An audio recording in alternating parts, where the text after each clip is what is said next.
నిగమాది శాస్త్రముల్ నేర్చిన ద్విజుడైన యజ్ఞకర్తగు సోమయాజి అయిన ధరణి లోపల ప్రభాత స్నానపరుడైన నిత్య సత్కర్మాది నిరతుడైన నుపవాస నియమంబు నొందు సజ్జనుడైన గావి వస్త్రము గట్టు గనుడునైన దండి షోడశ మహాదానపరుండైన సకల యాత్రలు సల్పు సరసుడైన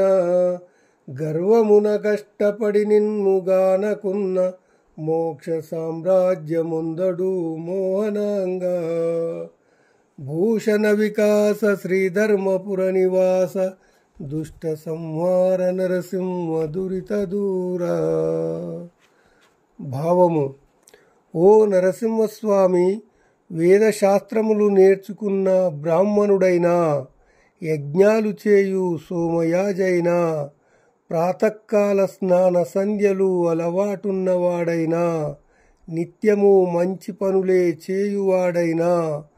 ఉపవాసాది దీక్షాపరుడైనా, కాషాయ బట్టలు గట్టు గొప్పవాడైనా, 16 రకాల గొప్ప దానములు చేసేవాడైనా, సకల తీర్థయాత్రలు సేవించేవాడైనా, గర్వము చేత కష్టుడై నిన్ను సేవించకున్నచో మోక్షమును పొందనేరడు.